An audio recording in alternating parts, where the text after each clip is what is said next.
revenir dans un instant.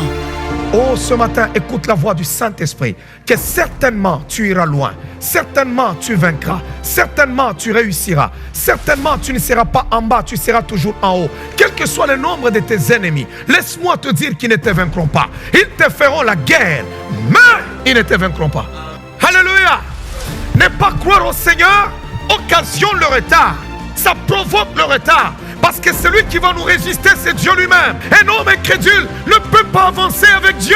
Combien de gens qui viennent à l'église, mais qui ont déjà perdu la soif de Dieu? Pourquoi? Parce qu'il dit, ma promesse tarde à s'accomplir. Si toi, ça n'a pas marché avec Dieu, ce n'est pas mon cas, moi. Je ne sais pas ce que toi tu as dans ton cœur pour que les choses ne marchent pas. Alléluia. Ton histoire est sur le point de commencer.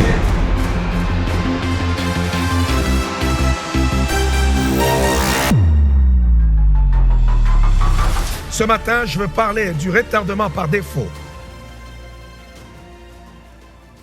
Le retardement, je vous ai dit qu'il y a 5 sources de retard. 5 sources de retard. 5. Je parlais du retardement humain qui est causé par nos erreurs personnelles. Nous pouvons être en retard, pas parce que le système nous a mis en retard, pas parce que les hommes sont responsables, mais nous-mêmes, à cause de nos mauvais choix. Alléluia. Ouais, nos mauvais projets, certaines choses, et on se retrouve qu'on est en retard. Nous pouvons aussi connaître le retard à cause maintenant du système. C'est là que je parlais du retardement structurel. Et ce matin, je parle du retardement par défaut et on aura le temps de parler des autres formes de retardement par dessein et le retardement aussi satanique. Parce que tout ce qui nous arrive dans la vie n'est pas seulement le diable. Non. Le retardement par défaut est causé par la volonté de Dieu, la volonté permissive de Dieu. Ça veut dire que Dieu nous impose ce retard-là. Pourquoi? Parce que nous n'avons pas compris certaines choses. C'est Dieu qui s'oppose à l'homme.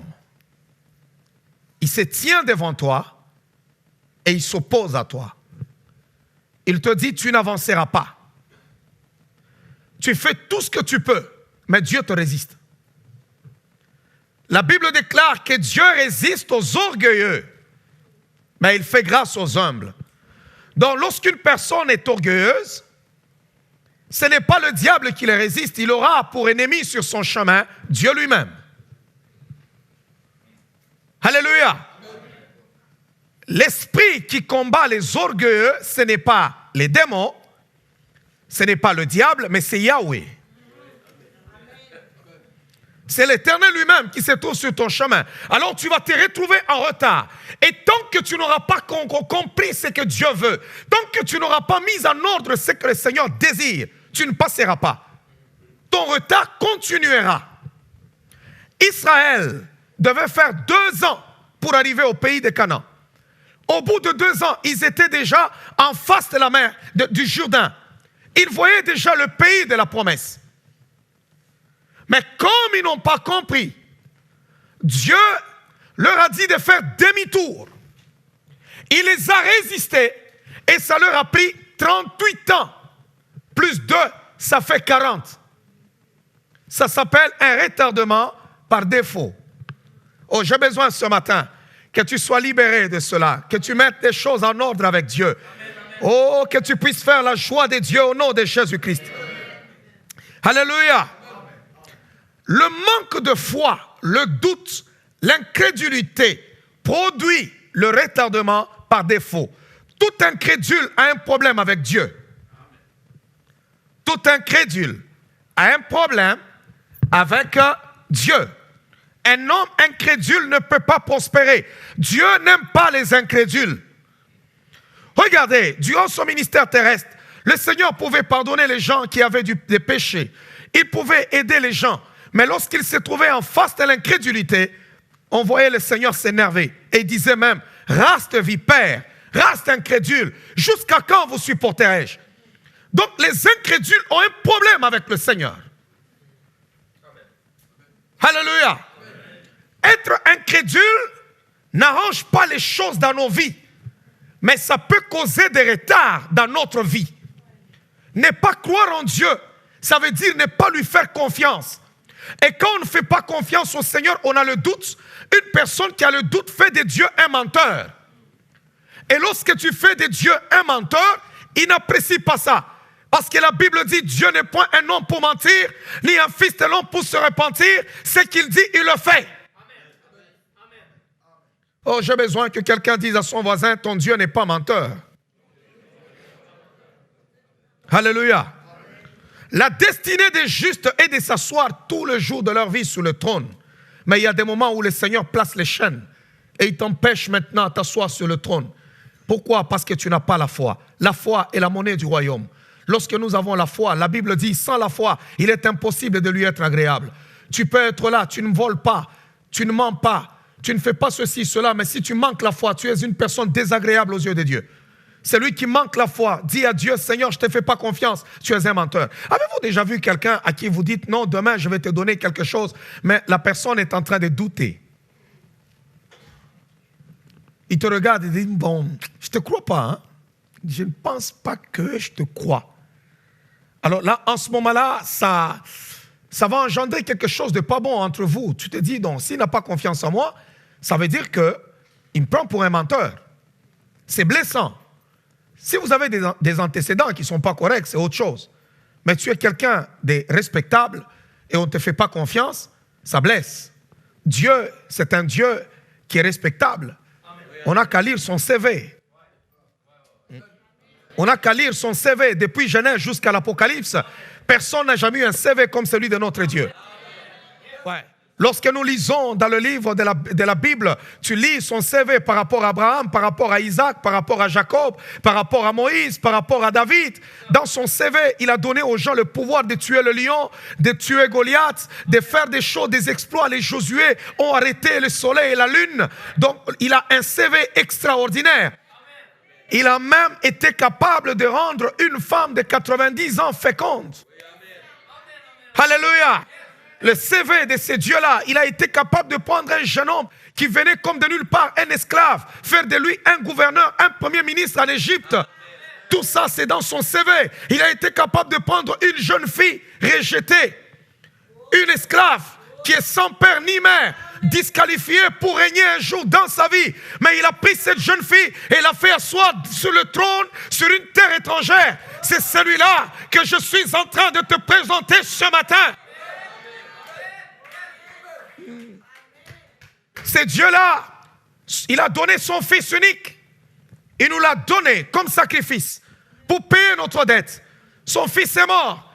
Il est entré dans la tombe. Satan a crié victoire. Il a cru qu'il a retenu. Mais il a envoyé son esprit. Et le Fils est ressuscité d'entre les morts. Il est ressuscité. Personne n'a vaincu la mort. Il est le seul capable d'affronter la mort et il a plié la mort comme un linge. Il a englouti la mort. Pour une fois, la mort a été engloutie. Et la Bible pose la question, ô mort, où est ton aiguillon? Et ce matin, c'est de ce Dieu-là que je te parle. Si tu ne fais pas confiance à ce Dieu-là, vous ne serez pas en règle avec lui. Vous n'allez pas vous entendre parce que tu fais de lui un menteur. Mais laisse-moi te dire que tout ce qu'il t'a promis, il le fera. Ne pas croire en Dieu fait un retard. Alléluia. Ne pas croire au Seigneur occasionne le retard. Ça provoque le retard. Parce que celui qui va nous résister, c'est Dieu lui-même. Une personne qui n'a pas la foi, mais qui est incrédule face à ce que Dieu a dit, n'a pas de problème avec son prochain. Il n'y a pas que le péché qui peut briser la vie de l'homme.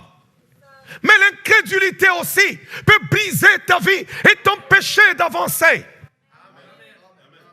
Alléluia. Parce qu'un homme incrédule ne peut pas avancer avec le Seigneur. Un homme incrédule ne peut pas avancer avec Dieu. Dieu ne peut pas faire équipe avec un incrédule. Wow. Est-ce que quelqu'un m'entend? L'esprit qui résiste aux orgueilleux, c'est Dieu lui-même. Alors comprenez une chose. nous entrons dans le désert. L'incrédulité nous fait entrer dans le désert. Nous entrons dans le désert par deux moyens. Premièrement, par dessein. C'est par dessein que Jésus-Christ est allé au désert, parce que Dieu voulait qu'il aille au désert. La Bible dit, Jésus, poussé par l'Esprit, il alla au désert pour jeûner, pour prier. Israël est sorti de l'Égypte pour aller en terre promise. Dieu l'a fait passer au désert. Mais ce désert a été prolongé. Et c'est par défaut maintenant, lorsqu'on est incrédule.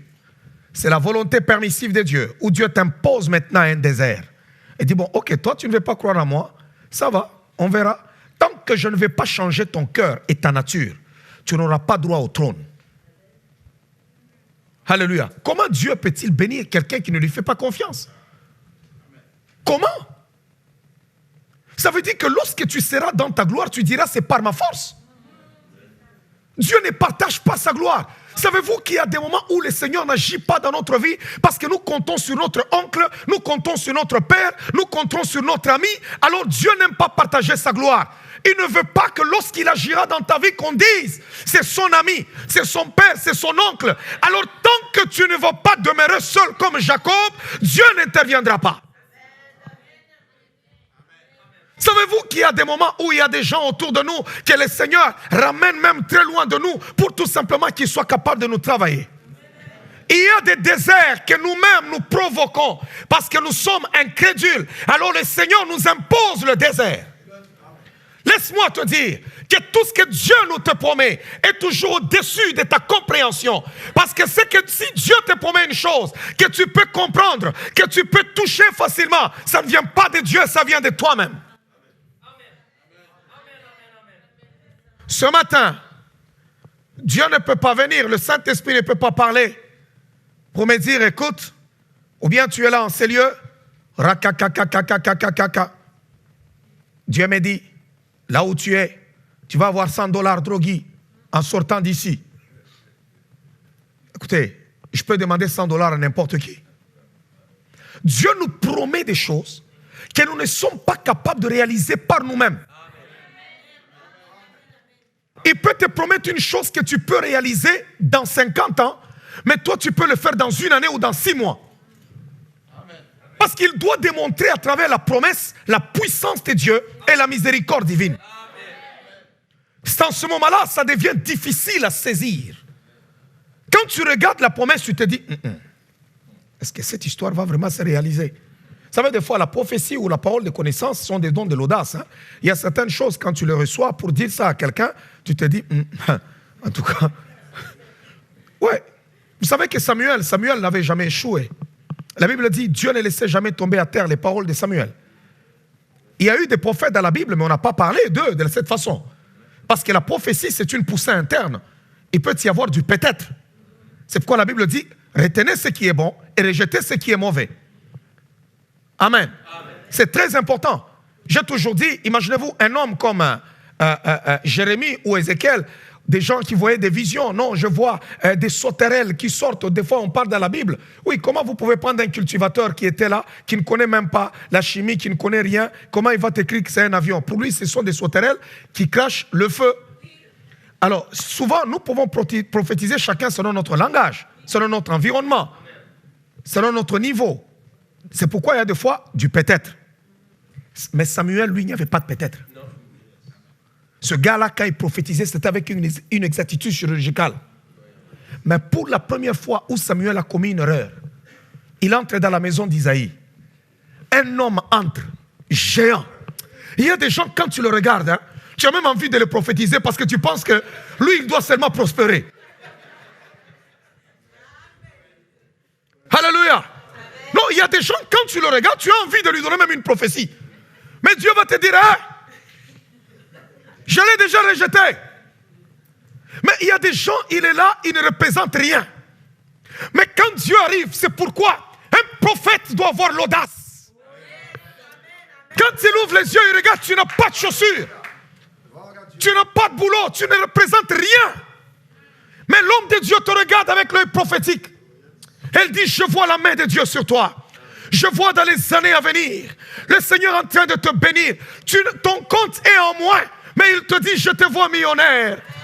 Je vois que tu as déjà embauché les gens. Oh bien-aimé, ça prend d'abord la foi pour celui qui doit prophétiser. Et ça prend la foi pour celui qui reçoit la prophétie. J'ai déjà donné une parole prophétique à quelqu'un qui est venu me poser la question après. Je dis, homme de Dieu, est-ce que vraiment ces histoires-là? Alléluia! Je veux te dire une chose. Parce qu'il y a des moments où ça paraît impossible. Sarah Harry, quand on lui a dit, tu seras enceinte. Le rire que nous faisons devant Dieu, qui est un signe de doute, produit en nous, dans notre vie, le retard.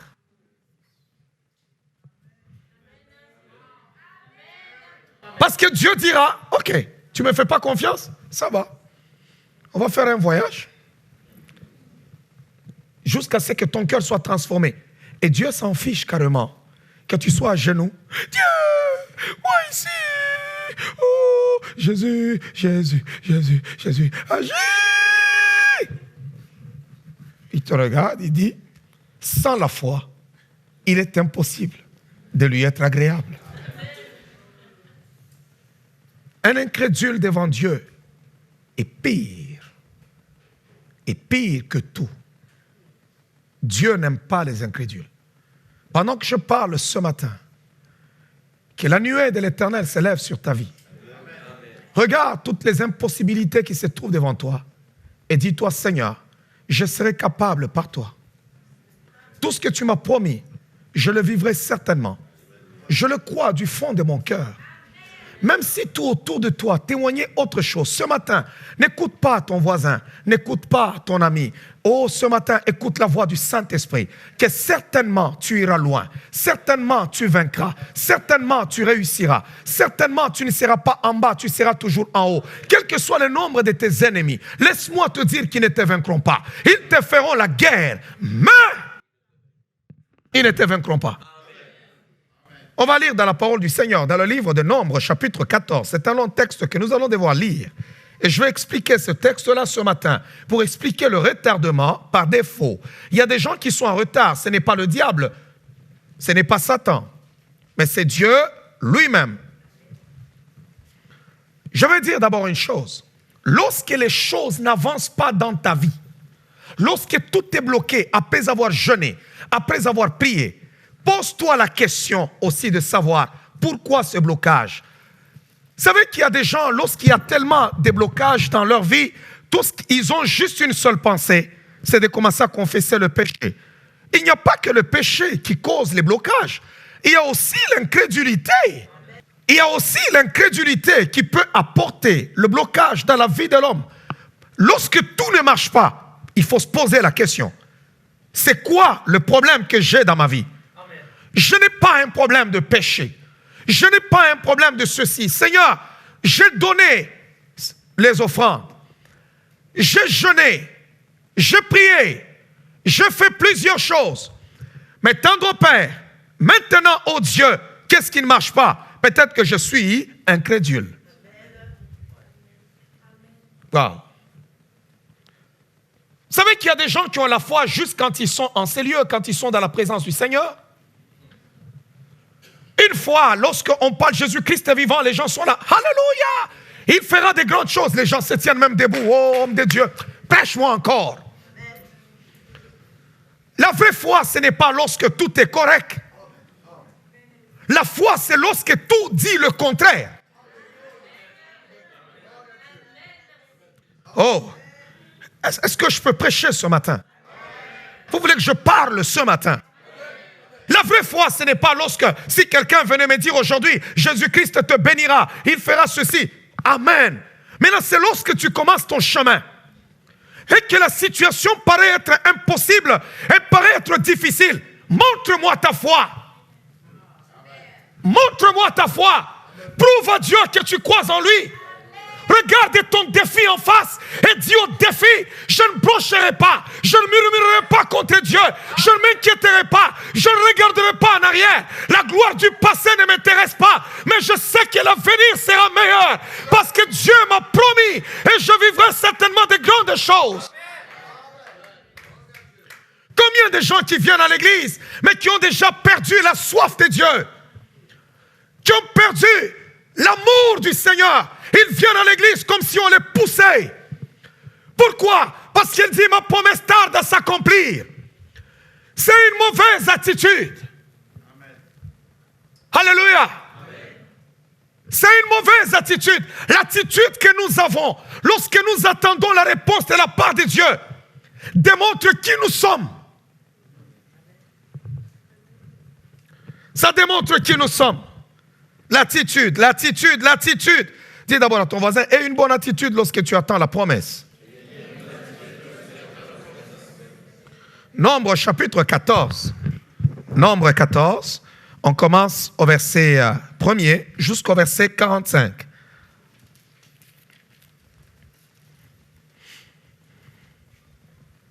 On peut même commencer au verset... oui. Nombre 14. On commence au verset 1er. La parole déclare, toute l'assemblée éleva la voix et poussa des cris, et le peuple pleura pendant la nuit. Je vais d'abord faire une récapitulation. Pourquoi l'assemblée est en train de pleurer? Parce qu'ils sont arrivés en face de la terre promise. Au bout de 2 ans, s'il vous plaît, ils quittent la terre, ils quittent l'Égypte, ils marchent, et paf, avec Moïse, ils arrivent en face. Moïse dit, ok, on ne va pas entrer dans ce pays avant de l'avoir exploré. On va d'abord explorer, parce que nous devons attaquer. Il envoie 12 espions. Un espion pour chaque tribu. Il les envoie. Ils arrivent, ils entrent, ils sortent de là, ils reviennent avec des raisins, avec des choses fantastiques. Et ils disent, waouh, c'est vrai, c'est un pays où coule le lait et le miel. Regardez les preuves, les fruits de ce pays seulement. C'est un beau pays. Mais, nous avons vu là-bas des géants. Nous sommes comme des sauterelles. Lorsqu'on regarde ces gens-là, en tout cas, on est tout petit. Waouh! Pourquoi est-ce qu'on n'était pas mort au désert? Ou bien on n'était pas mort en Égypte? Pourquoi vous nous avez amenés ici? Il fallait nous laisser mourir là-bas. On ne prendra pas ce pays-là. C'est trop compliqué, c'est très difficile. Ces gens-là sont très forts, ils sont formés, ils sont aguerris. On ne pourra pas s'en sortir. Ils ont contaminé ce poison, ce venin à tout le peuple. Vous savez qu'il y a des gens, quand il a son amertume, il veut le répandre à tout le monde. Bien-aimé, et pire qu'un sorcier, celui qui répand son amertume, ses inquiétudes parmi les rangs du peuple de Dieu.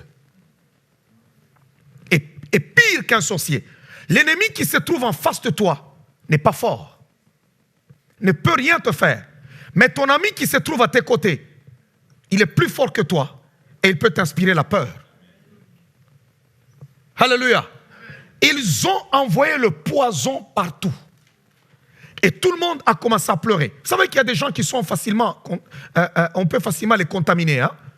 Il peut avoir sa foi en béton, il prie, mais l'ennemi vient lui dire seulement, toi tu vas à l'église. Vos histoires d'église, là, c'est fini sa foi. Brrr. Non, tu n'as pas encore reçu Jésus, je suis désolé. Jésus de Nazareth, ce n'est ni mon père, ni ma mère, ni ma femme, ni mes amis pourront me faire changer d'avis en ce qui concerne Jésus-Christ. Je l'ai connu dans mon cœur.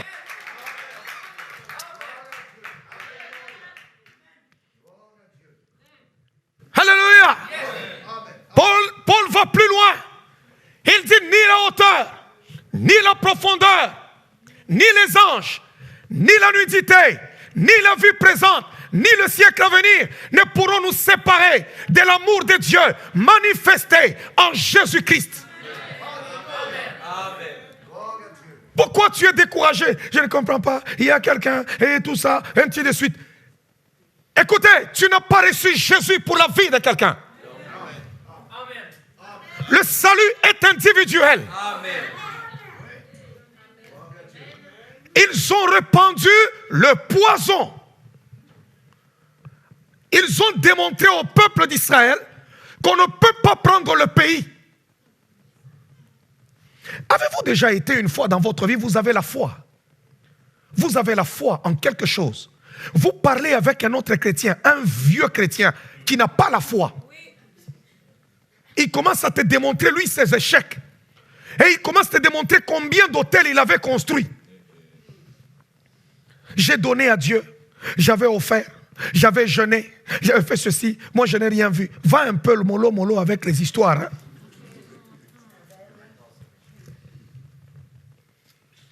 Oui, tu dis que c'est méchant, mais ça se fait.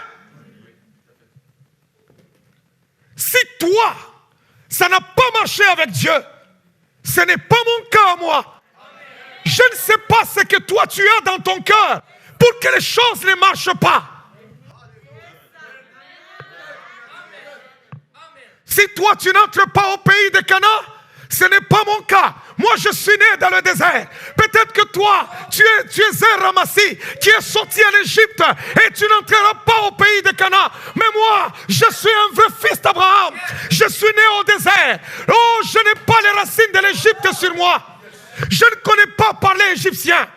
Je n'ai jamais été esclave. Je suis né comme un affranchi. Je suis né dans le désert. J'ai connu seulement les dieux de la montagne de Sinaï. Je n'ai pas adoré les dieux de l'Égypte. Il n'y a aucun lien qui me retient. Donc j'irai entrer au pays de Canaan.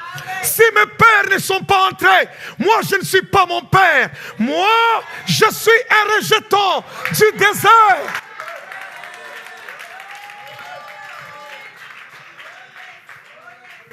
Oh, quelqu'un m'entend?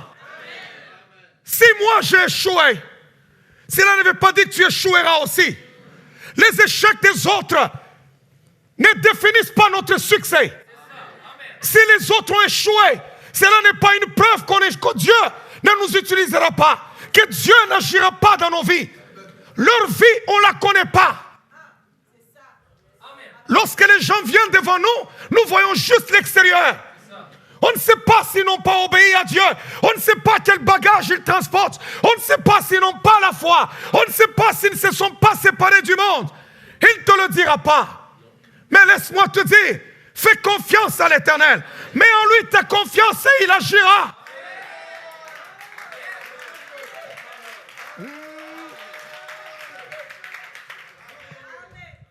Wow. Quelqu'un m'entend? Je commence à propager. On ne va pas prendre ça. Vous savez, il y a des gens, je pense comme des dieux, tu as déjà connu ça dans le ministère, il y a des méchants chrétiens. Surtout s'il a déjà connu beaucoup d'années dans la foi et qu'il n'a pas réussi. Il devient une paire d'achoppement pour les autres. Ouais. Il arrive, il te pose seulement la question. Et puis, ton entreprise là qu'on t'avait prophétisé, est-ce que ça déjà... Une question par moquerie. Juste pour se moquer. Si mon entreprise prospère ou qui ne prospère pas, où est ton problème?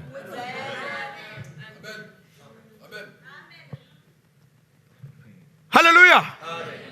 Veux-tu me soutenir pour payer le loyer de mon local? On pose une question quand on veut apporter de l'aide. Et pas une aide à la bouche, une aide financière. Si quelqu'un te pose la question à propos de tes promesses, pose-lui la question. Est-ce que veux-tu me soutenir?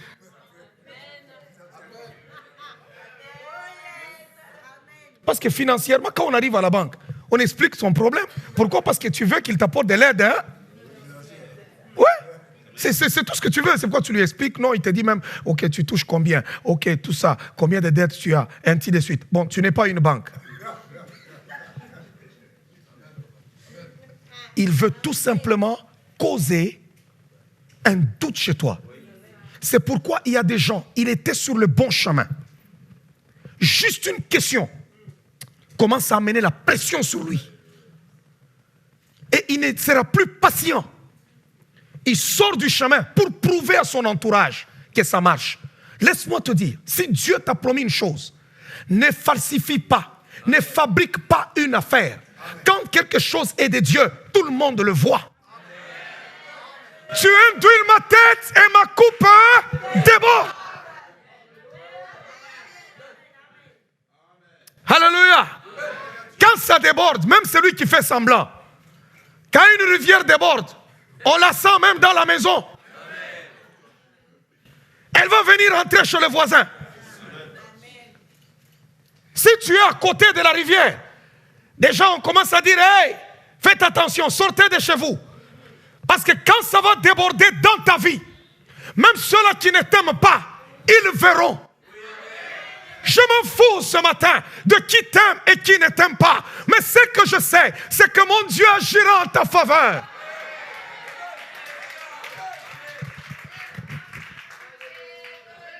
Ne permettez pas à vos ennemis de vous parler, de vous poser la question à ce qui concerne votre Dieu et les promesses vis-à-vis de votre Dieu. Regardez juste sur Jésus-Christ et allez droit devant la promesse. Parce qu'elle s'accomplira. Elle s'accomplira certainement. Si elle tarde, attends-la.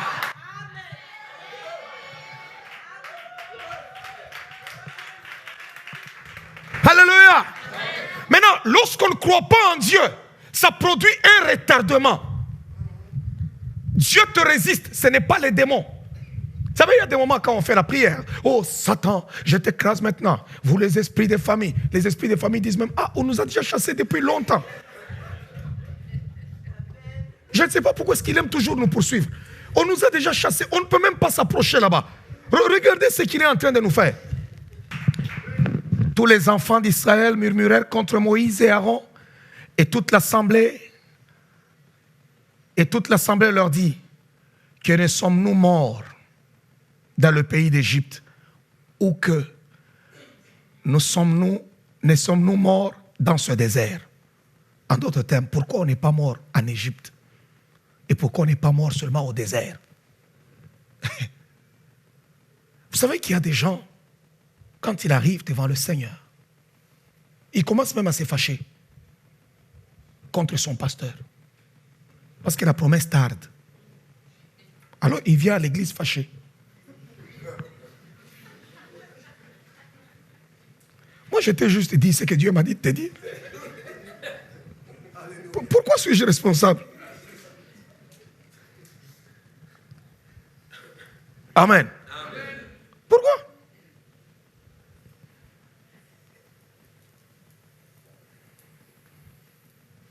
Ce n'est pas parce que tu vas faire des mimiques, tu vas changer ton visage, tu vas refuser de prier, que le Seigneur va changer sur le trône. Si tu refuses de prier, il y a un Chinois qui va lever ses mains et il dira à Dieu, chin chon chin, il va l'adorer.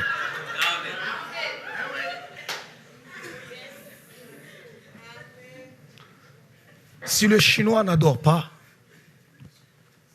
il y a quelqu'un qui adorera quelque part au Brésil, quelque part en Afrique, quelque part aux États-Unis, quelque part à Québec. Et il s'étonnera à ton sujet, il dira, est-ce que ça se peut-tu? Alléluia. Amen. Pourquoi l'Éternel nous a-t-il... Pourquoi l'Éternel nous fait-il aller dans ce pays où nous tomberons par l'épée? Déjà, ils programment leur défaite. Où nos femmes et nos petits-enfants deviendront une proie. Ne vaut-il pas mieux pour nous retourner en Égypte? Hey. Regardez tous les miracles que Dieu a opérés pour les sauver. Séparer même la mer Rouge en deux. Ces gens-là oublient. Et ils parlent de retourner en Égypte. Je vous aime quand vous restez calme comme ça veut dire que ça entre là.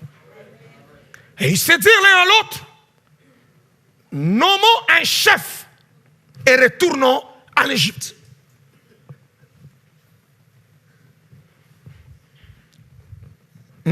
Cyril, l'affaire est sérieuse, hein? Moïse présent.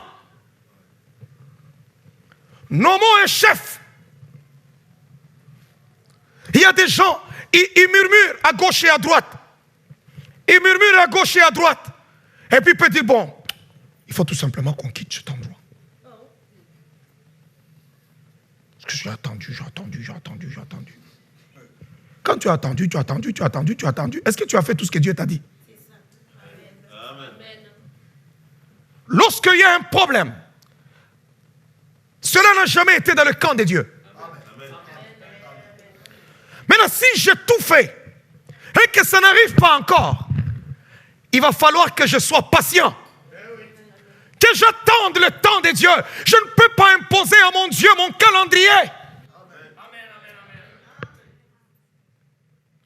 Moïse et Aaron tombèrent sur leur visage en présence de toute l'assemblée réunie des enfants d'Israël. Et parmi ceux qui avaient exploré le pays, Josué, fils de Nun, et Caleb, fils de Jephné, déchirèrent leurs vêtements et parlèrent ainsi à toute l'assemblée des enfants d'Israël. Le pays que nous avons parcouru pour l'explorer est un pays très bon, excellent.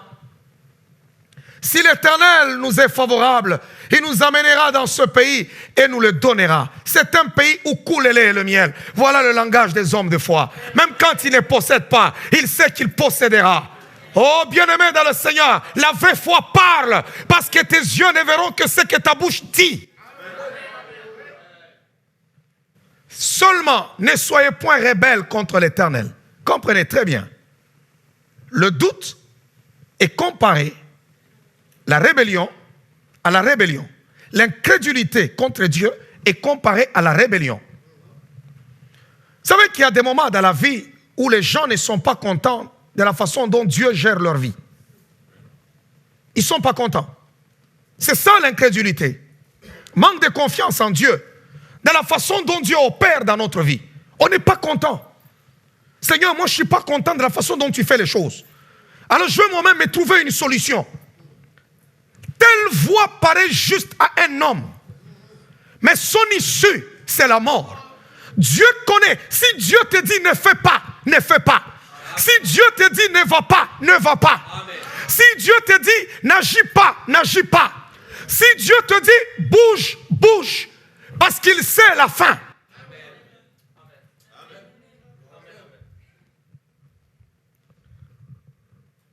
Et ne craignez point les gens de ce pays, car ils nous serviront de pâture. Ils n'ont plus d'ombrage pour les couvrir. L'Éternel est avec nous. Ne les craignez point. Waouh. Quelle déclaration. Toute l'assemblée parlait de les lapider. Les gens commençaient à parler de lapider Moïse et Aaron. Et ce duo-là, ils sont frères. Hein? N'est-ce pas Moïse? C'est en ce jour-là qu'on a compris que Moïse est le petit frère d'Aaron. Ils sont frères. C'est une conspiration familiale. C'est une conspiration familiale. Non. Je pense que c'est en ce jour-là. Vous savez, quand le diable commence à te parler, hein, c'est en ce moment-là que tu te tiens debout. Tu dis, bon, de toutes les manières, notre pasteur, il vient d'où? Il vient d'où, là?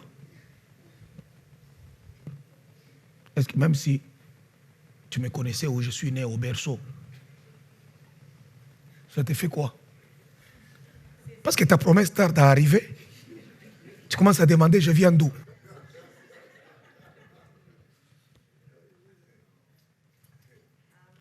Quand une personne devient amère, il est pire qu'un sorcier. L'incrédulité, l'incrédulité, c'est de la sorcellerie. Toute l'assemblée parlait de les lapider. Lorsque la gloire de l'Éternel... Si Dieu n'était pas descendu, Moïse serait mort ce jour-là. Ils ont monté tout le monde pour dire, on doit les lapider.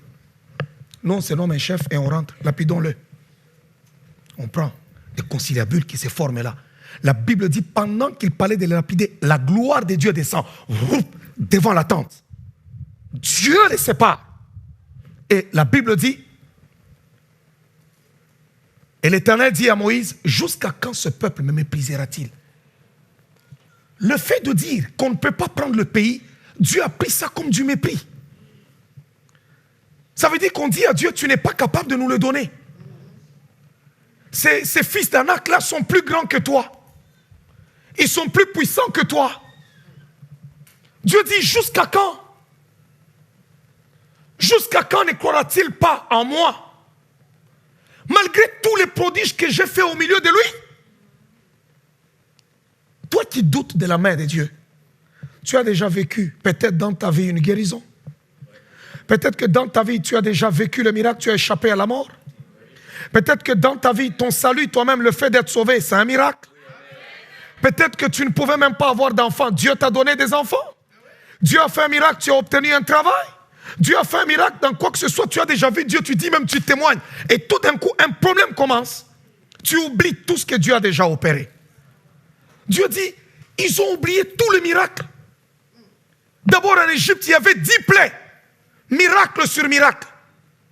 La mer rouge, ils sont passés à sec. Mais ils doutent encore. Je les frapperai par la peste et je les détruirai. Mais je ferai de toi une nation plus grande et plus puissante que lui. Il dit à Moïse, je vais tous les détruire. Mais toi, tu deviendras une nation. Je vais commencer les choses avec toi. Moi, ces gens-là, je n'en veux plus. Moïse dit à l'Éternel, les Égyptiens la prendront, eux, du milieu desquels tu as fait monter ce peuple par ta puissance. Et ils diront aux habitants de ce pays, ils savaient que toi, l'Éternel, tu es au milieu de ce peuple, que tu apparais visiblement, toi, Éternel, que ta nuée se tient sur lui, que tu marches devant lui le jour dans une colonne de nuée et la nuit dans une colonne de feu. Si tu fais mourir ce peuple comme un seul homme, les nations qui ont entendu parler de toi diront, l'Éternel n'avait pas le pouvoir de mener ce peuple dans le pays qu'il avait juré de lui donner. C'est pour cela qu'il l'a égorgé dans le désert. Moïse commence à conseiller Dieu. L'incrédulité a mis un problème sérieux où Dieu dit, ok, je détruis tout le monde et je reprends les choses rien qu'avec toi. Parce que je suis Dieu. J'ai besoin de marcher avec quelqu'un qui me fait confiance. Mais ce peuple me méprise trop. Je vais toujours, vous savez, manquer la foi, c'est comme être en relation avec quelqu'un qui n'a jamais confiance en toi, qui a besoin seulement que tu lui prouves que tu l'aimes. Il y a des gens comme ça, hein? Tu l'as même déjà marié. Mais elle a besoin seulement d'être assurée que tu l'aimes. Mais écoute, si je t'ai épousé, c'est parce que je t'aime. Tu veux que je te prouve maintenant comment? Que je déchire les vêtements, que je marche dans la rue comme Jérémie?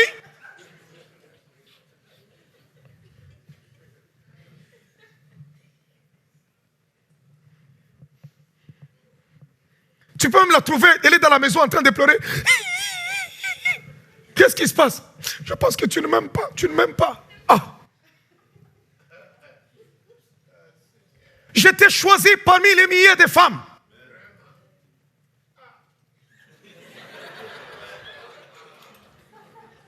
Alléluia. Il suffit que tu causes avec les gens, tu souris avec les autres et regarde. Est-ce que tu m'aimes? Je trouve que j'ai pris un peu beaucoup de poids. Je pense que tu ne m'aimes plus. Poids ou pas poids? C'est toi que j'ai choisi.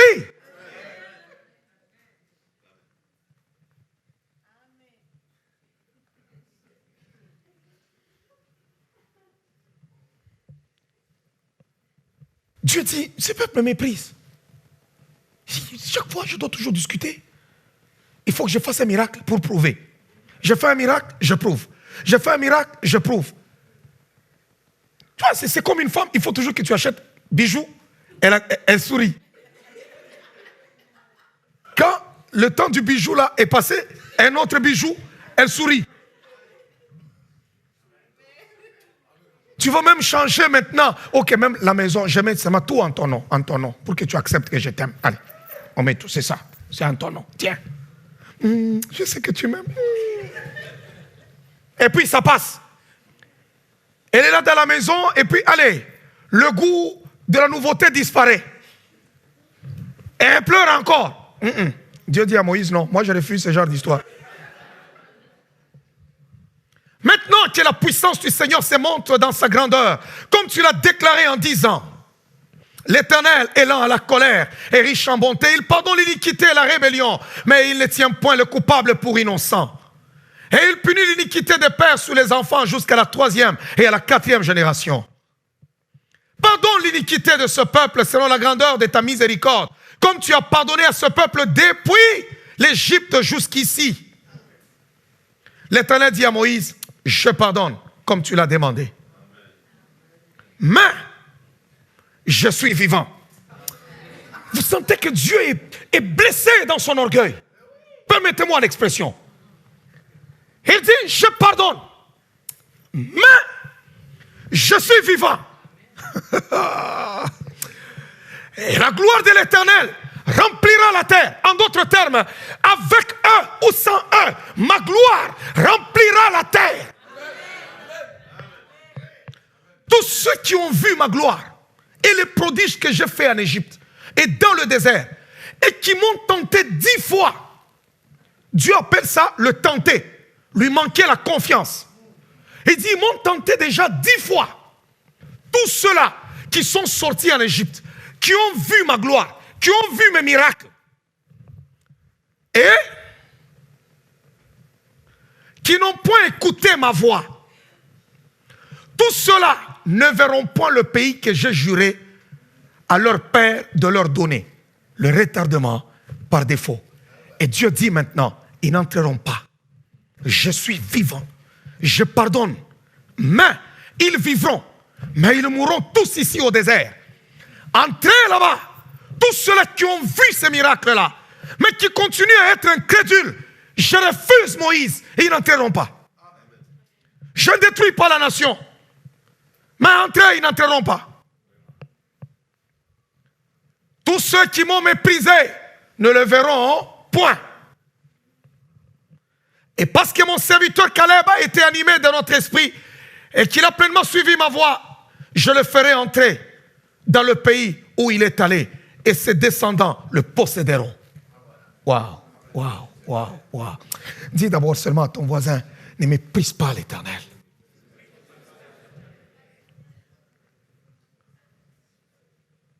Les Amalécites et les Cananéens habitent la vallée. Demain, tournez-vous et partez pour le désert. Dans la direction. Vous comprenez maintenant? Dieu dit, ils habitent, tournez-vous, allez vers le désert. Ils étaient en face de la mer Rouge, et plutôt du Jourdain. En face du pays de Canaan. Dieu leur dit, levez-vous maintenant. Retournez maintenant vers le désert. C'est pourquoi je parle du retardement par défaut, où Dieu commence à faire un voyage avec toi. Et tout ça pour que tu comprennes qu'il est Dieu. Si ton cœur ne se laisse pas travailler, tu n'entreras pas. Les affaires de Dieu, il faut croire. Dans la direction de la mer Rouge. Quand ils sont sortis, ils ont quitté la mer Rouge. Et ils arrivent en face du pays de Canaan. Dieu se fâche et dit, tournez-vous, rentrez vers le désert, dans la direction de la mer Rouge. Parce que vous avez dit, vous voulez retourner en Égypte. Retournons. Moi, je ne comprends pas. Moi, depuis que j'ai pris le Seigneur, on dirait que ma vie avant même, elle était bonne. Hein? Ma vie là, avant. Avant, toi, tu faisais des cauchemars. Avant, tu ne dormais pas. Vous savez, les gens oublient. Hein?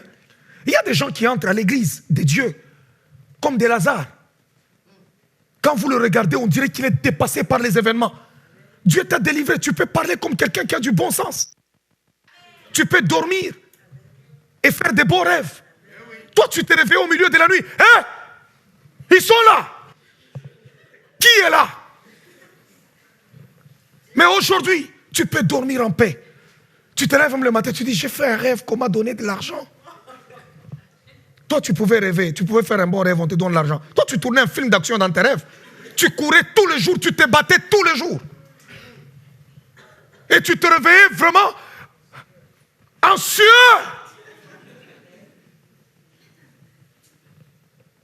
Tu te bats avec des gens que tu connais, tu te bats même avec des gens que tu ne connais pas. Les films d'Arnold Schwarzenegger que nous regardons à la télé, toi tu as déjà vécu ça dans tes rêves? Tu as oublié d'où Dieu t'a tiré?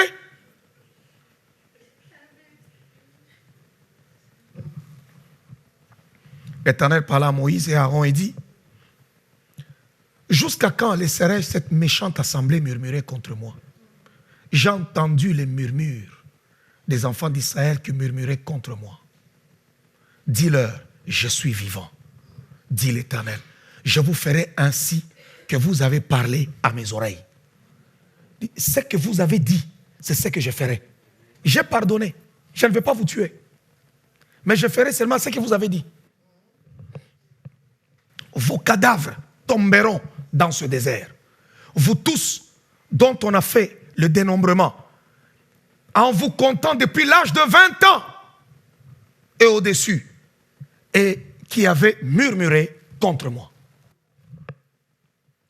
Vous n'entrerez point dans le pays que j'avais juré de vous faire habiter, excepté Caleb, fils de Jephuné, et Josué, fils de Nun.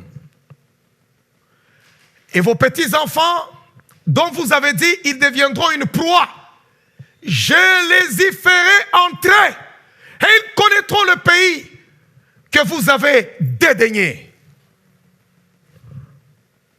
Vos cadavres à vous tomberont dans le désert. Et vos enfants paîtront 40 ans dans le désert. C'est de là que vient leurs 40 ans. Dieu dit, vos enfants vont errer ici 40 ans. La stratégie de Dieu, c'était que vous allez entrer après 40 ans. Alors, imagine-toi, aujourd'hui, tu as 50 ans. On sait que, déjà, à un certain âge, 90 ans, on commence à mourir. Ok, 40 ans, tu tournes. Paf. Et puis, comme tu succombes. L'autre meurt, allez, 82 ans. L'autre, il meurt. Dieu les a tous supprimés. Le retardement par défaut. Ça veut dire que tu n'as pas un combat avec moi. Je peux même arriver à t'imposer la main. Dieu te gloire. Je suis en train maintenant de canceller. Tu tiens là. Amen. Tu pries. La tête devient chauve. Mais ça ne changera rien. Parce que c'est lui qui est en train de combattre. Ma femme aussi. Alléluia. C'est lui qui est en train de combattre, c'est Dieu. C'est pourquoi la Bible dit, n'impose pas les mains avec précipitation. Vous qui aimez, quelqu'un arrive avec un problème. Éternel des armées. Peut-être que cette personne est en conflit avec Dieu. Il y a des gens, il arrive là-bas, tu dis, ok, prions. Je ne t'impose pas la main. Parce qu'imposer la main à quelqu'un, c'est s'identifier à la personne. Tiens-toi là-bas, on va prier. Éternel de gloire, aide-le. S'il est correct devant toi, toi-même tu sais. Aide-le. Au nom de Jésus. Amen. Si c'est correct, gloire à Dieu. Vos enfants paîtront 40 ans dans le désert et porteront la peine de vos infidélités jusqu'à ce que vos cadavres soient tous tombés dans le désert. De même que vous avez mis 40 jours à explorer le pays, vous porterez la peine de vos iniquités 40 années. Une année pour chaque jour. Et vous saurez ce que c'est d'être privé de ma présence. Vous savez qu'il y a des choses, quand tu les fais dans ta vie, tu peux oublier. Il y a certaines affaires, quand tu le réalises, tu es là-bas, dans ce pays, tu t'en vas, tu entres, tu es là-bas, tu fais tes achats, tu achètes tes histoires, tu passes, tu penses que c'est par tes propres forces. Laisse-moi d'abord rire. Laisse-moi me moquer de toi. Quand tu sors le matin, tu t'en vas au bureau, tu entres dans ta voiture, tu démarres, tu m'en vas au bureau, tu as un beau bureau, tu entres là, je trouvé un bon emploi. Tu penses que c'est parce que toi tu as étudié. Il y a des gens qui ont des diplômes, peut-être plus que même toi, mais qui cherchent un emploi qu'ils ne trouvent pas.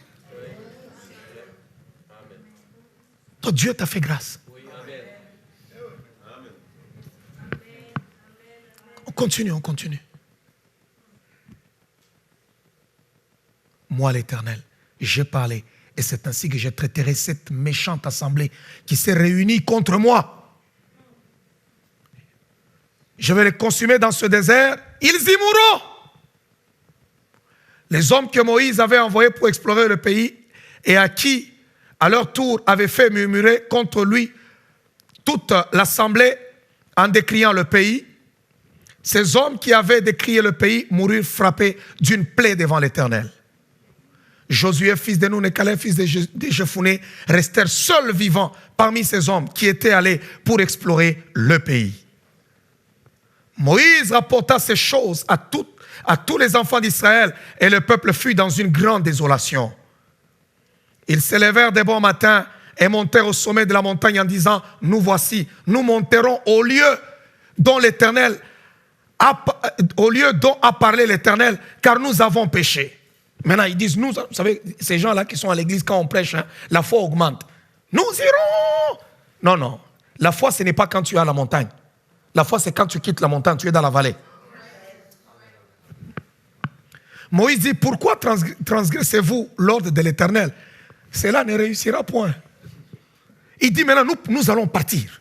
Nous irons prendre le pays. Moïse dit, non, ça ne marchera plus. Ça ne marchera plus. Dieu a déjà enlevé cette présence-là, cette force-là. L'Ishkish est déjà parti. Ne montez pas, car l'Éternel n'est pas au milieu de vous. Ils voulaient même aller faire la guerre. Moïse, nous allons partir. Vraiment, parce qu'ils ont vu les autres mourir. Non, Moïse dit non, Dieu n'est pas avec vous. Car l'Éternel n'est pas au milieu de vous. Ne vous faites pas battre par vos ennemis. Ouais. Quand quelqu'un n'a pas la foi, tout sacrifice qu'il fait est inutile. Est inutile. Il n'y aura pas de résultats. Car les Amalécites et les Cananéens sont là devant vous. Et vous tomberez par l'épée. Parce que vous vous êtes détournés de l'Éternel. L'Éternel ne sera point avec vous. Ils s'obstinèrent à monter au sommet de la montagne, mais l'arche de l'alliance et Moïse ne sortirent point du milieu du camp. Alors descendirent les Amalécites et les Cananéens qui habitaient cette montagne. Ils les bâtirent et les taillèrent en pièces jusqu'à Ornan. Ils se sont entêtés pour partir. Ils ont dit non, nous allons alors partir. La Bible dit, Moïse leur dit, ne partez pas. Dieu n'est pas avec vous. Ils sont partis. Moïse dit, ok, on les a tapés. On les a coupés en pièces, taillés. Et c'était fini. Ça veut dire quoi? En lisant tout ce verset, Dieu fait retourner ce peuple dans le désert pour qu'il fasse encore 40 ans. Donc ça veut dire que ce qui pouvait le prendre 2 ans, leur a pris 40 ans. C'est ça le retardement par défaut à cause de l'incrédulité. Et si vous lisez très bien la parole du Seigneur, ceux qui sont morts en Égypte, et plutôt dans le désert, par la main des ennemis, étaient moins nombreux que ceux-là que Dieu lui-même avait tués. Il y avait des serpents brûlants. Il y avait des plaies que Dieu envoyait quand il était fâché, à cause des murmures, à cause de ceci. Dieu ils sont beaucoup plus morts entre les mains de Dieu qu'aux mains de l'ennemi. Pourquoi? Parce qu'Israël, l'ennemi ne pouvait pas le vaincre. Dans Nombre chapitre 23, le verset 23, il est dit, l'enchantement et la divination ne pourront rien contre Israël. Laisse-moi te rassurer que la sorcellerie ne peut rien contre ta vie. Là où tu es, l'envoûtement ne peut rien contre ta vie. Ne donnez pas aux sorciers un pouvoir qu'ils n'ont pas. La force de notre vie se trouve lorsque nous obéissons dans l'obéissance à Dieu. Lorsque tu obéis à ton Dieu, tu as la puissance nécessaire pour vaincre l'ennemi qui se trouve en face de toi. Alléluia. Non, nous avons vu des géants. Mais laisse-moi te dire, il n'y a pas d'héritage si le géant ne meurt pas. Tout celui qui veut entrer dans son héritage doit être capable de tuer les géants qui se trouvent en face de lui. Tu n'entreras pas dans ton héritage si le géant qui se trouve en face de toi n'est pas encore tombé. Tu dois toujours tuer un géant avant d'entrer dans la terre promise. N'aie pas peur des géants. N'aie pas peur. Ne sois pas incrédule. Ton Dieu est vivant. Quelle que soit leur taille, tu les vaincras. Quelle que soit leur hauteur, ils tomberont. Quelle que soit leur force, ils s'écrouleront. Ils ne te vaincront pas. Tu as une promesse qui dit, ils vous feront la guerre, mais ils ne te vaincront point. Ils ne te vaincront pas. Oh, j'ai besoin de rassurer la vie de quelqu'un ce matin. Peut-être que tu as fait un mauvais rêve. Peut-être que tu vois des gens qui te menacent dans ton sommeil. Regarde-les et moque-toi d'eux en disant, si vous êtes fort, tuez-moi, pourquoi me menacer?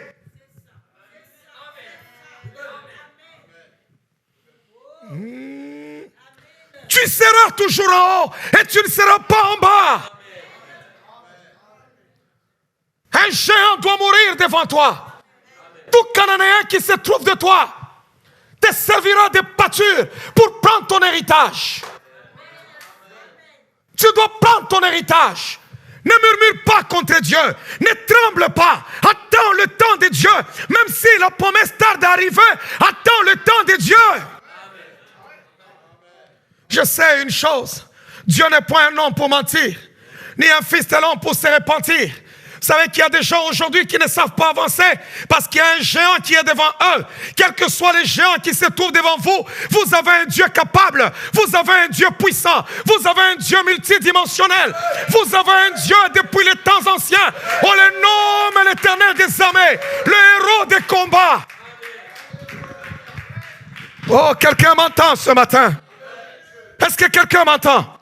Je veux te rassurer. Si ce matin, tu n'as pas confiance en Dieu, tu vas encore retarder ton désert. Tu vas rester dans le désert.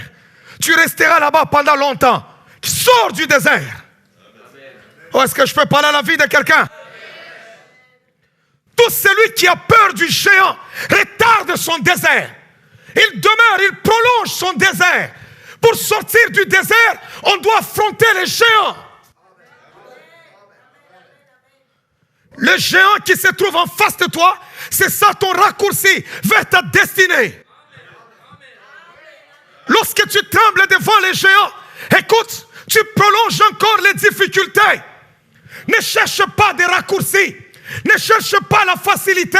Mais affronte tous les Goliaths. Affronte des Anakim. Affronte ces géants-là. Parce que ton Dieu est avec toi.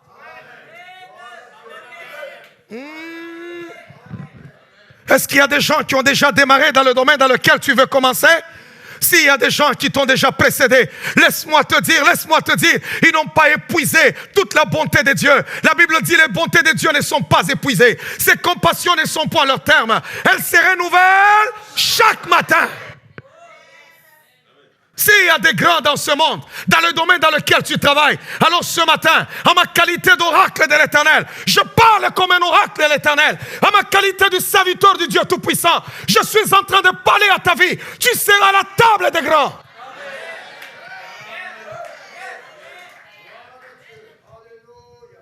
Tous ceux-là qui ont avancé avant toi, tous ceux-là qui ont vécu avant toi, n'ont pas épuisé tout ce que Dieu avait en réserve. Il y a aussi une part pour toi. Il est écrit dans la Bible que lorsque tu iras moissonner, tu prendras dans le champ ta récolte, tu laisseras toujours un coin pour le pauvre, parce que le pauvre aura faim. Lorsqu'il n'a pas à manger, il pourra se rassasier. Si les autres ont vécu leur gloire, laisse-moi te dire, il y a un coin dans le champ de l'Éternel qui t'appartient aussi. Il y a ta part aussi. Ceux-là qui ont été millionnaires avant toi n'ont pas tout épuisé. Ceux-là qui ont été en affaires devant toi n'ont pas tout épuisé. Ceux-là qui ont été dans le ministère avant toi n'ont pas tout épuisé. Ne tremble pas devant les combats. Aucun ennemi ne te vaincra. L'enchantement et la divination. C'est pourquoi au désert, l'ennemi les tuait lorsque Dieu permettait. Sinon, ils étaient invincibles. Je veux te dire que personne ne prendra ta vie. Personne ne pourra te tuer. Personne ne pourra te vaincre. Vous donnez aux sorciers un pouvoir. Vous leur donnez l'autorité. Ce matin, je brise tout contrôle démoniaque que le diable a sur ta vie. Je le brise au nom de Jésus. Reconnecte-toi à ta destinée. Sors du retard. Tu prolonges trop ton retard.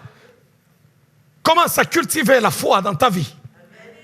Refuse tout langage qui t'éloigne de la présence de Dieu. Refuse toute personne qui t'éloigne de la présence de Dieu. Non, approche-toi encore du trône de la grâce. Approche-toi du trône de la grâce. Oh, laissez-moi vous dire, bien-aimés, Dieu est tellement bon. Wow. Il est tellement bon. Oh, je vais encore le répéter. Il est tellement... Oh, je veux parler à la vie de quelqu'un. Dieu est tellement... Non, je veux le répéter encore une fois ce matin, que cela puisse résonner dans le camp de la sorcellerie. Notre Dieu est tellement... Oh, est-ce que quelqu'un m'entend? Il est tellement bon, il est tellement bon. Et ce qu'il t'a promis, il le fera. C'est parce que les gens sont pressés. Il faut que je cours. Non, non, non, non. Marche selon le temps de Dieu. Si tu veux être trop pressé pour rien, vous savez qu'Abraham a prolongé les choses lui-même pour rien. Je vous ai déjà donné ce verset. Je vais lire avec vous pour finir. Je suis déjà arrivé à la fin. Genèse chapitre 16. Genèse 16. Le verset 15. Et puis on va continuer le chapitre 17, le verset 1er.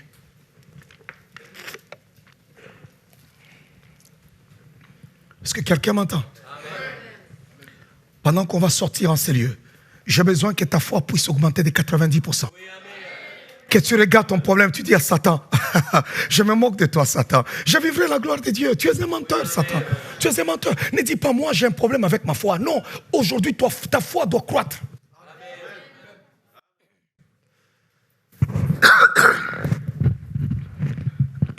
La Bible dit, Agar enfanta un fils à Abraham. Pourquoi la Bible commence à dire Agar enfanta un fils à Abraham? Puisque ce n'était pas Agar qui devait faire un enfant à Abraham. C'était Sarah. C'était Sarah. Si Dieu te dit qu'il te bénira à tel endroit, parce que tu es en train de faire un travail quelconque, c'est cet endroit-là. Dieu ne peut pas changer. Amen. Amen. Mon Dieu ne change pas. Aujourd'hui, il te dit, je te veux à Québec, et puis 2 jours après, il commence à me dire, non, je te veux à Drummondville. Non, non, ce n'est pas Dieu. Même si c'est difficile, il se lèvera. Et Abraham donna le nom d'Ismaël au fils qu'Agar lui enfanta. Abraham était âgé de 86 ans lorsqu'Agar enfanta Ismaël. La Bible dit âgé de 86 ans. Et le chapitre 16 se clôture. Chapitre 17, le verset 1er. Lorsque Abraham fut âgé de 99 ans, regardez, chaque fois que vous lisez l'histoire d'Abraham, vous voyez une continuité. Dieu arrive chez Abraham, il parle avec Abraham. Cette fois-là, Abraham a 86 ans, Isaac est venu au monde. Mais la Bible se tait. Un silence de 13 ans. La Bible dit lorsqu'Abraham est âgé de 99 ans, l'Éternel lui apparaît. Dieu lui a tourné le dos pendant 13 ans. Dieu s'est fâché. Parce qu'Ismaël est le fruit du désir d'Abraham. C'est le signe de son impatience. Dieu dit, ce n'est ni par ta force, ni par ton esprit, mais par mon esprit, par ma puissance, dit l'Éternel. Alors Abraham a voulu prouver à Dieu, bon, ta promesse tarde, ok, bon, je peux me débrouiller par moi-même et à trouver l'enfant, hein? Allez, Agar, passe ici. Ah, Agar passe, et puis, ça a marché. Le vieux a un enfant. Alléluia. 86 ans. Dieu voit la naissance de l'enfant. Il lui donne le nom. La Bible dit, Dieu se retire. 13 ans. Âgé de 99 ans. Là maintenant, il apparaît à Abraham. La Bible dit, l'Éternel apparut à Abraham et lui dit, je suis El Shaddai. Alléluia. En d'autres termes, hein, écoute jeune homme, personne ne peut m'aider moi pour accomplir une promesse. Je suis le Tout-Puissant. Même si ma promesse tarde, attends-la. Je suis El Shaddai. Je suis El Shaddai. Oh, j'ai besoin de dire à la vie de quelqu'un ce matin. Est-ce que Dieu t'a-t-il promis des choses? Ne te tourmente pas. Ne te trouble pas. Celui que tu adores s'appelle El Shaddai.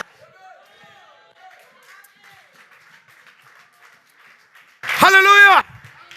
Il dit, écoute, au lieu de dire à Abraham, la Bible dit, chaque fois qu'il arrive là-bas, ok, l'Éternel a apparu à Abraham. Et lui dit, Abraham, viens, va dehors, je te montre. Non, cette fois-là, c'est différent. Abraham a même oublié ces apparitions qu'il voyait tout le temps. Il voit encore, 13 ans après, une apparition divine. Boum! Et cet homme-là, il ne le cajole pas. Il s'assoit d'abord, il se vante. Il dit, écoute-moi, toi petit. Toi tu dis que tu es vieux. Moi je m'appelle ancien de jour. Alléluia. Est-ce que tu as lu dans l'Apocalypse? Quand il s'agit de moi, je n'ai pas de cheveux noirs. Parce que mes cheveux, à cause de ma longévité, je vis d'âge en âge. À moi il n'y a pas de temps. Je suis l'ancien de jour. Je m'appelle Éternel. Il n'y a pas une seule bataille que je n'ai pas vécue. C'est pourquoi en Apocalypse, on me voit avec des cheveux blancs comme de la laine pure. Je suis El Shaddai.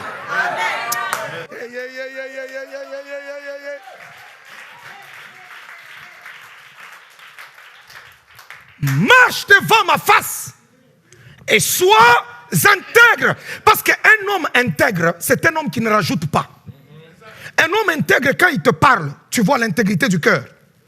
Ça veut dire que quand il te rapporte une affaire, il ne rajoute pas des histoires. Ça veut dire surtout quand les gens rapportent, c'est là que tu vois l'intégrité. Il a dit ceci, il a dit cela, même des mensonges, il met dedans. Pour que la balance penche de son côté. Mais un intègre ne rajoute pas. Alors Dieu lui dit, écoute, tu as toujours marché avec moi, mais tu as manqué d'intégrité. Parce que tu m'as ajouté Isaac. Mais écoute, jeune homme, moi ici que tu vois, j'ai déjà vu des histoires. Tu es encore petit. Marche en toute intégrité devant moi. Alors il reprend. Je ne vais pas vous faire lire tous les versets, je vais vous l'expliquer. Là, il commence maintenant à parler à Abraham. Il dit, écoute, ta femme sera enceinte. Il parle à Abraham, Abraham tombe sur sa face. Il dit, oh Seigneur, qu'Ismaël vive devant ta face. Il dit, tu ne me connais pas toujours? Je ne parle pas d'Ismaël, comme tu viens de prier pour lui, alors il prospérera. Mais, moi ce n'est pas de lui que je parle. Je parle de Sarah. Abraham regarde Sarah. Hey!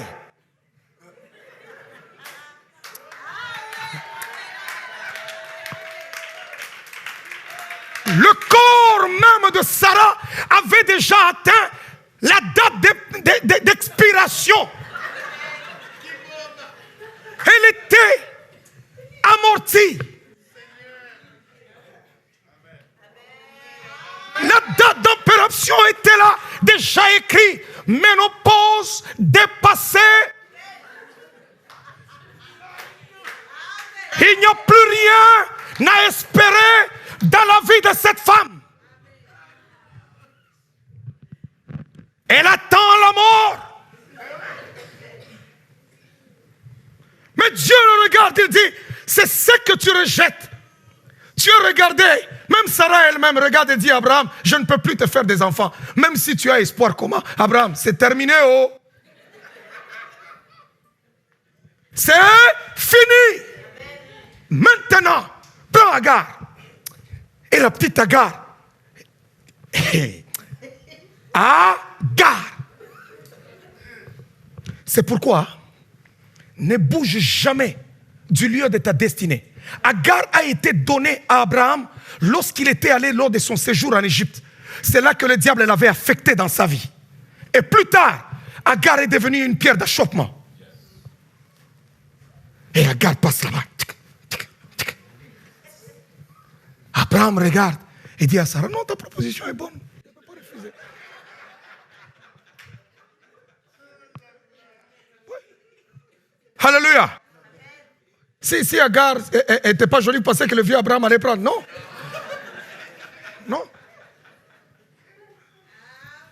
Agar était jolie, parce qu'il avait beaucoup de servantes. Mais on n'a pas donné les autres, seulement Agar. Et Abraham n'a jamais dit non, il n'a même pas encore discuté. Non, pourquoi est-ce que toi tu me proposes ça directement? Ok, ça va, ça pas de problème.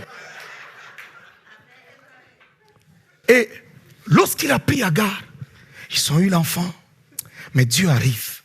Il regarde Sarah, qui commençait déjà à marcher un peu lentement. Mais Dieu regarde et dit à Abraham, c'est de Sarah. Et la parole déclare, Abraham a ri devant la face de Dieu. En d'autres termes, lorsqu'Abraham a ri, bien-aimé dans le Seigneur, il a regardé et la Bible dit, il crut. C'est comme si je me moque du diable. Tu as cru que Sarah ne devait pas avoir d'enfant. Tu as cru que je ne pourrais pas me marier. Tu as cru que je ne serais pas millionnaire. Tu as cru que mon ministère n'avancera pas. Tu es un menteur. Alléluia. La Bible déclare, Abraham regarde. Il regarde Sarah et il rit. Dieu lui dit, c'est de cette femme-là. Cette femme-là. Quand tu regardes, les gynécologues disent impossible. La médecine dit impossible. Mais le divin dit possible.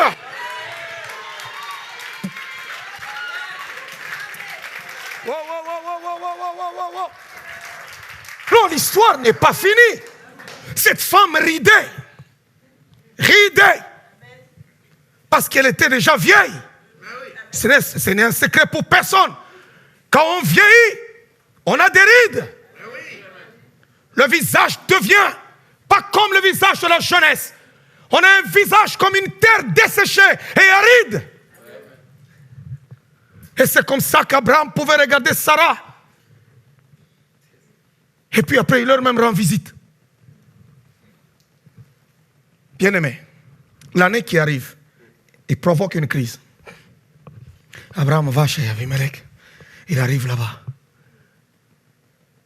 Et dans le voyage, pendant qu'il partait, parce qu'il a parlé de Sarah, Sarah commence à redevenir jeune. Rattrapez le temps. Tout temps perdu, tout ce que le diable t'a volé, Dieu va te le restituer.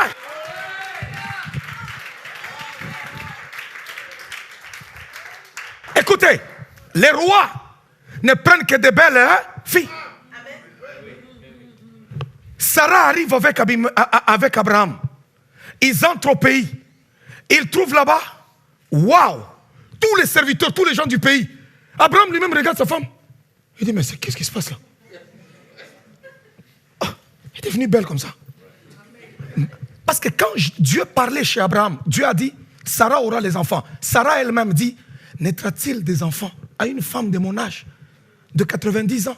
Et même mon Seigneur Abraham lui-même, il n'a même plus de désir.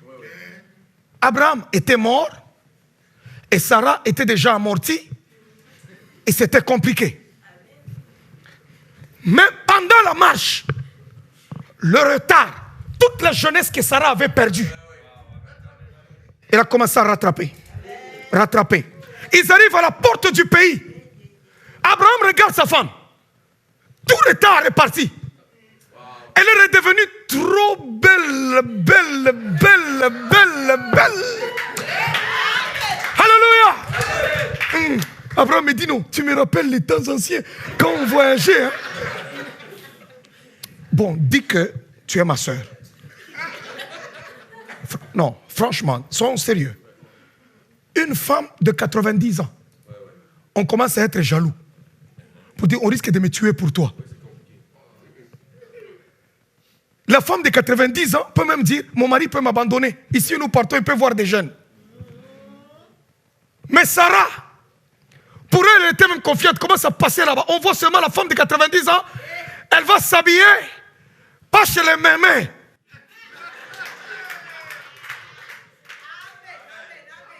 Oui. Elle porte là bien, là, paf.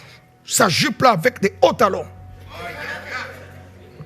On a vanté devant le roi. Pampan, roi, il y a une belle femme dans le pays ici. Ça doit être que ta femme. Parce que si j'ai une belle femme et que toi tu ne l'as pas, ça va être un problème. Les meilleures choses du pays t'appartiennent. Où elle est, on est allé chercher. On amène Sarah. Sarah s'assoit. Bien aimé, il fallait demander à Sarah sa pièce d'identité. Peut-être que le roi du pays était 3 fois son enfant. Alléluia. Non, je vous dis vrai. Le roi pouvait avoir 30 ans. Pour vous dire ce que Dieu a fait comme miracle, il a rattrapé tout le temps perdu de Sarah. Je vous dis la vérité, que Sarah était en compétition avec les Miss de cette époque-là, de ce pays-là. Parce qu'on ne peut pas amener devant le roi une femme qui a, je ne sais pas, 50 ans. Non, c'était comme si elle avait 18 ans. Elle avait 20 ans. Tu regardes la peau, elle a rajeuni. Tout ça, elle avait bien là, toute ferme. Sarah. Sarah.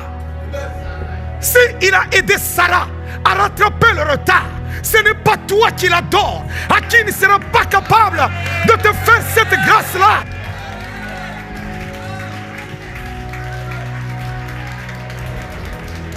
Je veux dire ce matin à la vie de quelqu'un, quel que soit le retard que tu as connu, quelles que soient les difficultés que tu connais, mon Jésus, mon Dieu à moi est vainqueur, il est au-dessus de tout.